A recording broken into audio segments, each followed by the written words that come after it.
Hello there. In this video lecture, we're going to look at the issues of time management, which students often encounter. Most students fail because of poor time management. That is just a fact. If you ask students why they failed, they'll usually tell you that their main problem was getting their assignments finished in time, or there was too much reading to do, or they didn't have enough time to prepare for exams. In other words, there wasn't enough time to do everything that was required of them. One thing that is very important to realize is that time is our most precious possession. Everything else we have can be replaced, except time. If we have a house and it burns down, we can get another house. If we have a car and we have an accident, we can get another car.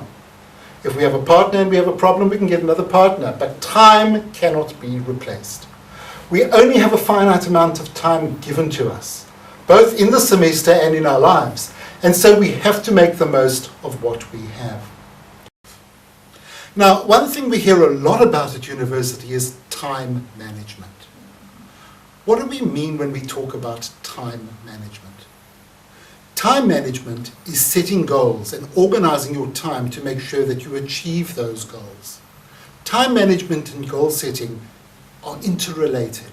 Without goals to work towards, we don't have to manage our time. And without managing our time, we won't realize any goals we may have set for ourselves. You have set yourself a goal to get a degree. And the only way you're going to achieve that goal is to manage your time so that you do everything that is required to get the credits that you will need.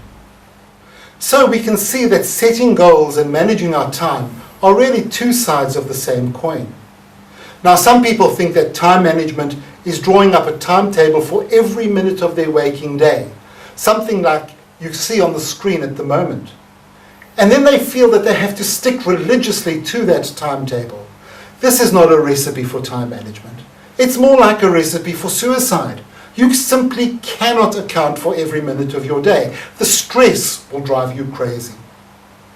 This doesn't mean we shouldn't schedule regular study time when we should be doing our assignments and reading.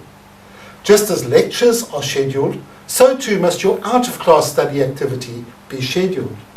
If you're studying full-time, never lose sight of the fact that being a student is your full-time job. And just as you would have to put in the hours if you were employed, so too do you have to put in the hours for studying. On average, including lectures, tutorials, and your private study, you should be putting in between 12 and 15 hours per week, per subject. If you don't put this time in, you are never going to get through everything in order to pass your course. And you are going to end up as one of those students who complains that there isn't enough time to do everything. The reality is that during the semester, there actually is more than enough time to do everything, provided that you work consistently and you put in the time.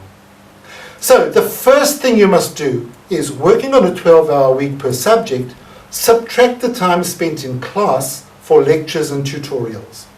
Whatever time remains, that is the amount of time you must be using for private study.